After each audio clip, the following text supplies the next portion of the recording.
Salut les replayers, on se retrouve pour une nouvelle vidéo. La Côte d'Ivoire en finale de sa propre CAN, la Côte d'Ivoire miraculée, la Côte d'Ivoire qui s'en sort encore une fois. Cette fois-ci, je pense que ça souffre d'aucune contestation, Anderson. Hein. Écoute, Femi, la Côte d'Ivoire est décidément Lazare, hein, ressuscité d'entre les morts pour aller en finale de sa propre CAN. Et comme tu l'as dit, ce soir, elle ne souffre d'aucune contestation, cette victoire, tellement ils ont été dominateurs de la première à la 90e minute. Ils ont arraché cette qualification en finale de fort belle manière. Et vraiment, bravo, bravo, bravo aux éléphants de s'être relevés après tout ce qu'ils ont vécu en phase de poule. Je suis prêt, tu peux envoyer ton générique pour débriefer. Pam, pam, coup du bateau, pam, pam. Allez, on débriefe ça tout de suite. Côte d'Ivoire, RD Congo, c'est parti.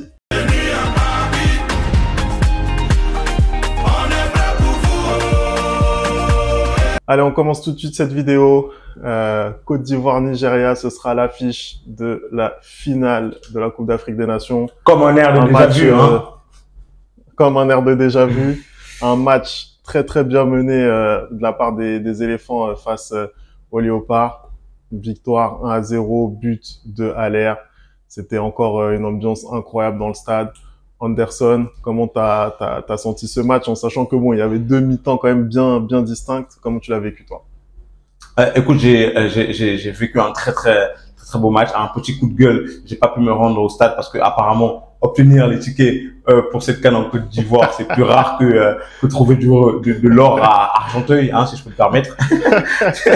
c'est assez compliqué d'obtenir les tickets, donc j'ai dû voir ce match-là en fan zone. J'espère que j'aurai des tickets pour la finale. Si on a des abonnés qui ont des tickets, hein, qui veulent m'envoyer des tickets, moi je suis disponible. Moi je suis disponible. N'hésitez pas, n'hésitez pas, voilà. Y a pas de problème. Exactement. Non, sans blague, c'est un très beau match d'abord. Je tiens à féliciter la République démocratique du Congo pour leur parcours, pour cette compétition-là. Je sais qu'en ce moment c'est très compliqué pour eux avec toutes les infos qu'on reçoit. Ils ont livré une très belle prestation face aux éléphants de Côte d'Ivoire. Mais aujourd'hui, hein, de temps à autre, le football rend justice et aujourd'hui le meilleur a clairement gagné. Hein, pour moi, de ce que j'ai vu des deux équipes. En première et en deuxième mi-temps, la meilleure équipe a gagné. C'est simple. On est rentré dans le match un peu avec un bon rythme. Les Congolais ont essayé de développer leur jeu de très belle forte manière, comment dire, un jeu très plaisant d'ailleurs. La Côte d'Ivoire a répondu à de nombreuses occasions, mais les deux équipes n'étaient pas encore parfaitement réglées.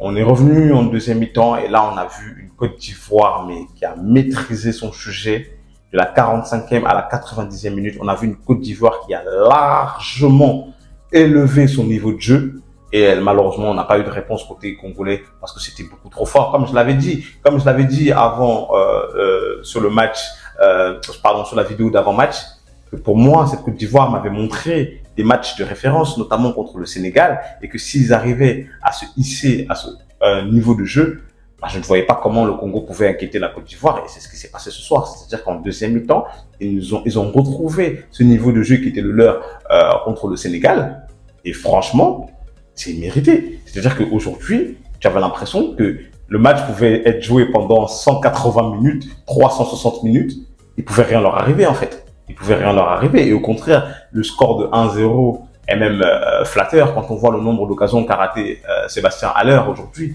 Hein, quand on voit le poteau de Franck Kessé, quand on voit sa frappe enroulée qui trouve le gardien qui trouve ses gants, la Côte d'Ivoire a très bien joué. On a eu un Franck Kessé fantastique ce soir. On a eu un Ghislain Conan fantastique, comme depuis d'ailleurs le début de la compétition. On a retrouvé un Seko Fofana, même si de temps à autre encore, il a beaucoup trop porté le ballon. On a retrouvé surtout un Sébastien Haller qui, pour moi, avec ses entrées dans les prochains matchs, n'avait pas vraiment été déterminant. Et ce soir, il est enfin déterminant. Et surtout, on a ce petit jeune qui est en train d'éclater tout dans cette CAN, Simon Adingra, vraiment qui fait un boulot, mais ce soir, exceptionnel. Certes, le Congo a essayé de répondre, mais il n'y avait pas la place pour moi, il n'y avait tout simplement pas la place. Écoute, je suis d'accord avec toi. Franchement, La Côte d'Ivoire, elle nous a fait plaisir ce soir. Elle nous a fait plaisir. Elle a dominé son sujet de la tête et des épaules. Moi, j'ai vu une première mi-temps où effectivement, on avait deux équipes qui se jaugeaient. Voilà, c'était compliqué de se créer des occasions en première période, mais quand même, je pense que les Ivoiriens, ils ont été meilleurs dans la maîtrise. Ils ont mieux tenu le ballon. Ils ont essayé de créer du jeu. Moi, j'ai vu d'un côté, c'est-à-dire du côté gauche, un Simon Adingra, tu l'as dit, qui a fait une énorme prestation. En première période, le danger venait quasiment que de lui. Voilà, c'est celui qui faisait le plus de différence, qui tentait le plus de choses, même si ça n'a pas forcément porté ses fruits en termes d'occasion.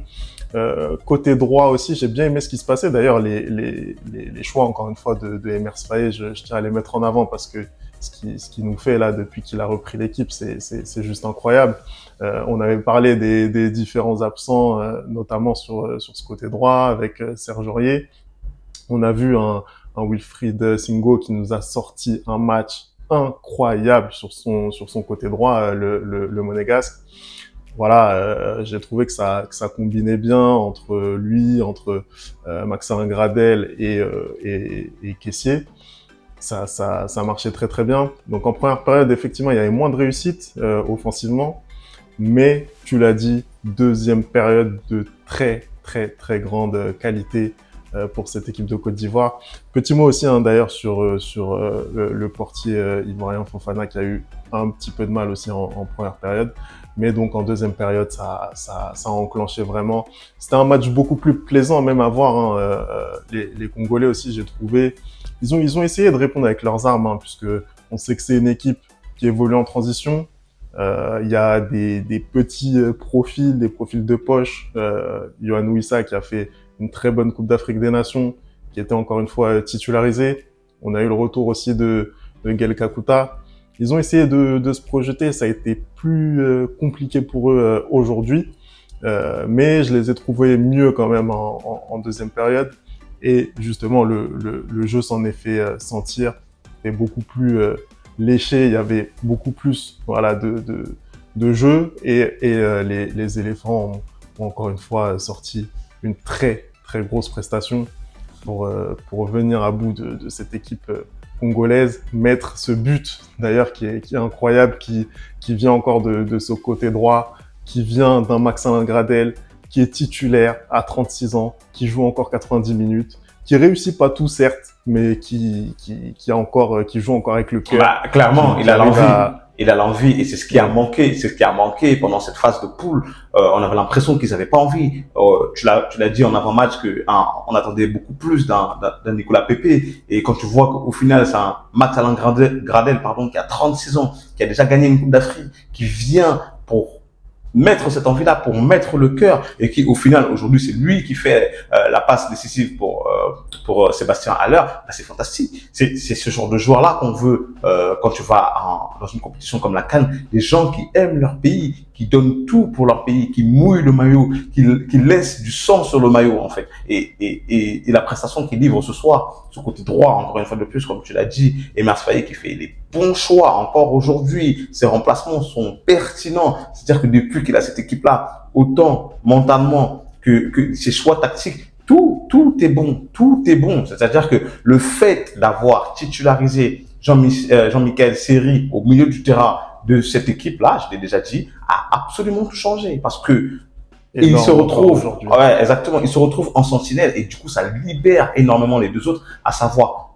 Fofana et Kessié pour essayer d'aller créer du jeu, ce qu'on n'avait pas pendant le premier tour. C'est-à-dire que certes, la Côte d'Ivoire a gagné 2-0 contre la Guinée-Bissau, mais ils ont pas vraiment créé des occasions. Alors que là, aujourd'hui, ils se projettent, ils créent des occasions avec les latéraux qui sont beaucoup plus remuants, qui sont beaucoup plus impliqués. Et puis même quand ils prennent des buts ou même quand ils sont un peu moins peur, tu vois le soutien qu'ils ont. En fait, il a réussi à créer un groupe. Je ne sais pas ce que Jean-Louis Gasset faisait avant, mais ça marchait clairement pas. Et là, depuis les huitièmes de finale, tu vois qu'ils sont soudés, qu'ils avancent ensemble, tel un seul homme. Et franchement, c'est beau à voir. Et ce parcours est juste fantastique. C'est-à-dire que se prendre un 4-0 à domicile, être la risée de l'Afrique, parce que tout le monde est en train de dire la Côte d'Ivoire va se faire éliminer de sa propre CAN dès la phase de poule, et finalement se retrouver en finale comme on dit, encore une fois, découragement n'est pas ivoirien et on a la preuve, en fait. On a la preuve pendant cette Coupe d'Afrique des Nations. Bon, après, sur ce qui se passait avant, et notamment sur cette phase de poule avec Jean-Louis Gasset, bon, c'est difficile, voilà, de lui en vouloir spécifiquement. Je pense qu'il y a eu un blocage mental dans cette équipe. C'est pas possible. Quand la Côte d'Ivoire gagne 2-0 son match d'ouverture contre la Guinée-Bissau, on se dit bon, ça va rouler, ils vont se qualifier, même si ils vont avoir un match difficile contre le Nigeria. Ils feront le nécessaire contre la Guinée équatoriale. On va les retrouver tranquillement en huitième de finale. Ils ont su gérer la pression d'un match d'ouverture et derrière ça fait patatras. On sait pas tellement pourquoi. Moi, je trouve que Jean-Louis Gasset, ça reste quand même un entraîneur de qualité, mais peut-être que il n'y avait pas suffisamment de poigne pour emmener un groupe comme ça à la victoire dans sa propre Coupe d'Afrique des Nations à domicile. Et Mers Faé, effectivement, il amène cette sérénité, il amène aussi cette détermination. On le voit quand même beaucoup plus expressif sur son banc. Je pense que ça joue aussi au niveau de son groupe. Donc ça, c'est des éléments effectivement sur lesquels Gasset, il était peut-être un peu moins bon. Moi, je voudrais mettre l'accent, et t'en as parlé, hein, sur le milieu de terrain quand même de cette équipe. Ce soir, ils nous ont livré un match, mais XXL vraiment, que ce soit Kessié, que ce soit Fofana ou que ce soit Jean-Michel Seri, dans leur registre, c'est juste incroyable ce qu'ils nous ont fait. Sincèrement, hein, Seko Fofana, il fait pas tout bien, mais je pense qu'il sera pas loin de finir meilleur joueur de la compétition parce que faire ce qu'il fait, c'est-à-dire débaucher autant d'énergie dans une équipe, c'est juste dingue. Moi, franchement, il m'impressionne encore par ce qu'il fait, par ses contrôles, par ses prises de balles, par voilà le fait justement d'avancer, de gagner des mètres avec le ballon. C'est incroyable. On peut aussi parler de Franck Kessié qui n'hésite à aucun moment, voilà, qui n'hésite pas, il prend sa chance, il tente des choses. C'est incroyable ce qu'ils nous ont fait. Et puis Seri, la stabilité qu'il apporte aussi dans le contre-pressing, il arrive vraiment à récupérer des ballons qui sont très très importants pour l'équipe de l'équipe. Donc voilà, c'est vraiment une très grande équipe. Ah bah, on a déjà oui. J'allais dire surtout qu'en face on a eu une très belle équipe aussi du Congo. C'est-à-dire que, comme je l'ai dit, franchement on a eu une très très belle demi-finale. D'ailleurs j'ai beaucoup plus apprécié que celle qui a eu lieu avant, même si elle s'est aussi terminée sur un scénario encore extraordinaire. Vraiment, cette CAN, c'est la meilleure CAN que j'ai pu voir de mon existence, même si il m'est donné la possibilité de voir des CAN où mon pays avait gagné. Mais cette CAN, elle est vraiment fantastique par les scénarios qui s'y passent et aussi par la qualité de jeu. Ce soir, on a eu un très bon Congo, notamment, une fois de plus, comme tu l'as dit, avec des joueurs comme Wissa, comme Meshak aussi, qui ont énormément provoqué, qui ont énormément tenté du côté du Congo. J'ai un peu moins aimé la prestation de Bakambu, que j'ai vraiment, tout au long de cette CAN, trouvé pas du tout efficace. Il aurait dû mettre beaucoup plus et apporter beaucoup plus à cette équipe du Congo, mais là j'ai trouvé que il n'avait pas été bon. Pareil aussi le retour de Gaël, je trouvais qu'il n'avait pas forcément apporté dans cette équipe-là, mais dans l'ensemble ils ont livré une bonne prestation et même une bonne compétition. Ça fait plaisir de revoir une équipe comme le Congo à ce niveau de la compétition. C'est bien qu'ils continuent à travailler. Je pense que ça va porter ses fruits, ça va peut-être aboutir à quelque chose, mais aujourd'hui vraiment la marche était beaucoup trop haute, tout simplement parce que le pays hôte est en mission, hein, ils sont en mission, et Mers Faé est en mission.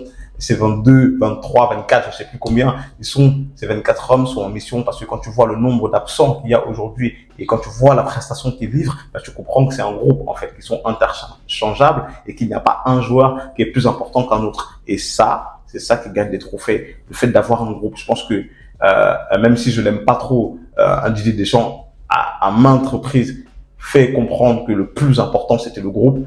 Et en effet, c'est ce qu'on voit aujourd'hui. C'est-à-dire que le plus important, c'est le groupe, parce que tu enlèves un joueur, tu enlèves un élément, aussi essentiel soit-il, comme Oumar Diakité, bah, tu as un remplaçant. Tu as un remplaçant, Max-Alain Gradel, qui a 36 ans et qui donne tout. Hein, tu as un Sébastien Haller qui est blessé depuis le début de la compétition, mais finalement qui reste dans le groupe. Tu te demandes pourquoi il reste, bah, pour ça. C'est-à-dire qu'on est en demi-finale aujourd'hui et c'est lui qui met le but de la victoire. Franchement, bravo aux éléphants pour cette compétition-là qui avait certes mal commencé, mais qui finit de faire de fort belles manières. Et j'espère pour eux qu'ils vont aller au bout, mais comme on dit, après tout, hein, ça reste la belle famille. Hein, ça reste la belle famille. Et oui, c'est important. Faut pas se mettre à de la belle famille, Anderson. C'est important. C'est important. T'as bien fait de rappeler la prestation et le beau parcours de la République démocratique du Congo. Voilà, ce soir, je pense qu'ils sont tout simplement tombés sur plus fort qu'eux. Moi, footballistiquement, honnêtement, je leur laissais pas énormément de chance et on était d'accord sur ce match contre la Côte d'Ivoire. Après, ils avaient d'autres qualités, notamment de combativité. Ils avaient aussi pas mal de lucidité dans les moments chauds, etc. Sur ce qu'on a pu voir lors des tours précédents. Mais voilà, globalement, je trouvais quand même que sur ce qu'ils ont proposé, d'un point de vue purement footballistique, pour moi, il n'y avait pas forcément le niveau. Certaines individualités qui devaient porter cette équipe n'ont pas forcément répondu. Tu as parlé de Cédric Bakambu. On peut aussi parler de Gaël Kakuta. Voilà. Après, il y a quand même de la qualité. Il y a de la qualité. Mais sur ce match-là, pour moi, c'était trop juste. En finale, on va avoir un match Côte d'Ivoire, Nigeria. On a déjà eu ce match-là dans cette CAN, hein, un remake de la phase de poule. Les Nigérians, ils étaient sortis vainqueurs. Anderson, je te demande là tout de suite ton prono comme ça à chaud. Mon prono comme ça à chaud, je vois un partout et victoire des éléphants au tir au but. Écoute, on verra ça. On note, c'est noté. C'est noté. Moi, je me mouille pas encore. Tu fais pas de prono, toi. De toute façon, on sait comment ça finit quand tu fais tes pronos. Hein. On sait comment ça finit. Exactement. Je vais me taire. En tout cas, merci d'avoir regardé cette vidéo. On n'oublie pas hein, les bonnes habitudes.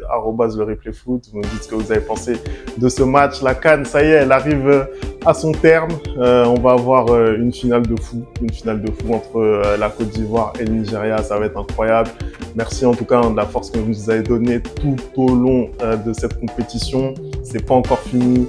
On a cette magnifique finale encore à regarder.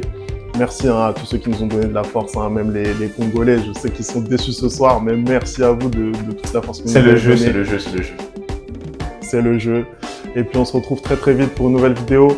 Ciao!